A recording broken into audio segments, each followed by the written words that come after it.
Shalom Bapak Ibu Saudara sekalian dikasihi Tuhan Yesus Kristus. Bagaimana kabar Anda hari ini? Saya berharap setiap kita terus berjuang, berkomitmen untuk merenungkan kebenaran firman Tuhan setiap hari. Melalui renungan hari ini, mari sama-sama kita terus mempelajari dan menghidupi firman Tuhan. Tema kita hari ini adalah tambahkanlah kasihku. Bacaan kita terambil dari Injil Lukas 6 ayat 32 yang berbunyi demikian. Dan jikalau kamu mengasihi orang yang mengasihi kamu, apakah jasamu? Karena orang-orang berdosa pun mengasihi juga orang-orang yang mengasihi mereka. Sudahlah, orang seperti itu gak usah dipeduliin, malah nanti kamu jengkel sendiri. Demikian tanggapan seorang kepada rekannya yang menceritakan perilaku tetangganya yang menjengkelkan dan mau menang sendiri. Parkir sembarangan, pasang musik keras-keras, dan tindakan tidak patut lainnya, sehingga menjadi bahan pergunjingan warga di lingkungan sekitar mereka.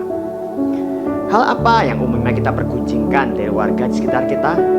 Apakah kebaikannya atau keburukannya? Kelebihannya ataukah kekurangannya?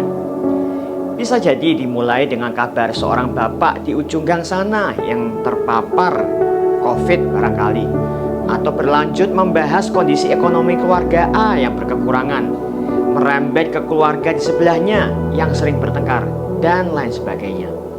Tidak hanya itu, dalam doa pun kita minta kepada Tuhan untuk menyadarkan seorang wanita di kompleks perumahan kita yang hamil di luar nikah, dan bagaimana ia seharusnya berubah lebih dahulu karena ia menjadi contoh yang buruk bagi anak-anak kita. Belum lagi banyaknya kaum muda yang terlibat narkoba dan berbagai keresahan yang ditimbulkan oleh orang-orang semacam ini. Tuhan memang menghendaki Anda dan saya mengasihi lingkungan sekitar kita dan berdoa bagi mereka yang belum percaya, termasuk keluarga dan saudara kita yang menurut 2 Korintus 4 ayat 4 mereka pikirannya telah dibutakan oleh nilai zaman ini, sehingga mereka tidak melihat cahaya Injil tentang kemuliaan Kristus yang adalah gambaran Allah. Namun realitanya acap kali sikap kita lebih kepada meminta Tuhan untuk menilai keburukan mereka daripada meminta pengampunan Tuhan. Ibarat kasus dalam pengadilan, kita bukan menjadi pengacara yang membela mereka, sebaliknya saksi atau jaksa yang justru memberatkan. Oleh karenanya mari kita bertobat dan mengingat perkataan Tuhan Yesus di dalam ayat kita hari ini.